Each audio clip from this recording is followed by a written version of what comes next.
It's Pix 106, Boston. All right, 8:06. Remember, Tony La Russa on the show at 8:25 this morning. It's Quinn Cantera, and what do I do with this card? You should just always fold, Quinn. You were the worst poker player ever when we played. But it was the most male bonding I ever had is playing poker with you and the guys. It was fun. It was a good time. It was worth every penny I lost. Let's welcome to the poker table from Martin Harding and Mazzotti, attorney Paul Harding. Good morning, Paul. Good morning, guys. Good morning. You ever play poker, Paul? Yeah, I do. I have. Sure. And mostly play just with friends at the house and play for pennies, literally. Penny Annie? Play for Penny pennies. Annie poker? I know. It's less exciting, but... Well, we've got you on to talk about the story out of Saratoga where they arrested two guys who were playing poker. I think Quinn was reading the story. It's like a month-long investigation. 2 months, it says here. 2 months on 27-year-old Arthur Wexler and 44-year-old Joseph McTiernan. What's the deal, Paul? How can I have a poker game and not worry about getting busted? Yeah, these Texas Hold'em games are really going on, most weekends, lots of places. And the distinction is, are you taking money either up front, so you're paying the house to enter the game, or is the house taking a percentage of whatever the pot is?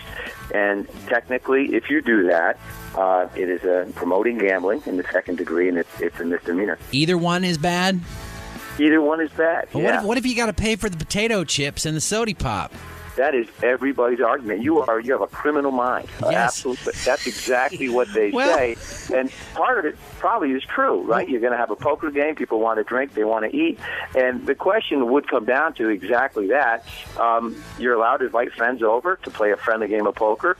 You're even allowed to chip in for the food and beer. But the question is, they can do the math and figure out if you're profiting from this. You just can't have money coming in addition to what would be your hard costs. So that's the argument, but obviously they get enough proof together and just make your life miserable. What I found interesting is it's not the amount. Like, we could sit and play for $1 million, the three of us, and that's totally legal to do. Right. Yeah, and it's a situation where I guess that's the misdemeanor. There's a felony now. If you have 5 bets in a single game over $5,000, that's a felony. But now you're really talking about an organized poker event here, and taking percentage of the pot. So that the house is really benefiting. You're probably playing that game on an island somewhere, holding your big white fluffy kitten. Hey, what's the difference between guys? Are people charging cover charges for parties? In college, like in college, we charge people charge cover charges to come in and have at your fraternity party and that sort of thing. Yeah, it wouldn't fall into this gambling statute, but right. That's the next thing. Do people worry about if you're charging for the fraternity party? Are you holding yourself out as a bar and you're serving liquor, and are you in violation of a liquor license? Different statute. But again, what do the authorities do in most cases in this situation?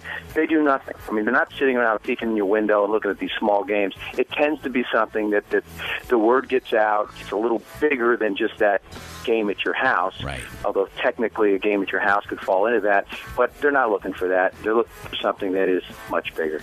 Paul, when I'll leave the New England city unnamed, but I went with a friend of mine, and we call it Shady's Place. I went to this apartment in this city. There was no furniture. This is Cantera speaking, by the way. There was 3 poker tables. There was black plastic garbage bags covering the windows. The guys only opened the apartment Tuesdays and Thursdays, and there was some serious poker going on. I didn't ask any questions, but in your trained eye, do you think that was an illegal game?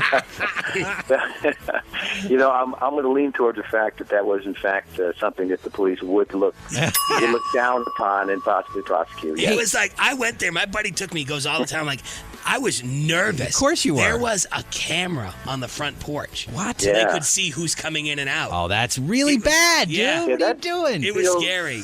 Dangerous. Yeah, it does. What do they do? So in this instance, 2-month investigation, they must have, had somebody get into the game, right? Well, they're watching people come in and out, and then, of course, they will find the right person exiting the house who they talk to, who may have some other issues in life, and they get into they tell bend the them, story. Huh? Yeah, somebody rolls, as they say. Oh, man, the poor bastard. But the bottom line here, Paul, is that if guys are playing poker this weekend, nothing to worry about for the most part. for the most part, that is now what the police are looking at. There's from a technical perspective, yes, you may be violating the law, and it may be exciting to do that, but it's less exciting if your door opens up and there's a warrant to look a little further into it. So be careful. All right, Paul Harding from Martin Harding and Mazzotti, 1-800-LAW-1010 or 1-800-LAW-1010.com. He joins us every week. Thanks for clearing that up, Paul. Okay, guys. Talk to you soon. See you, buddy. Bye-bye.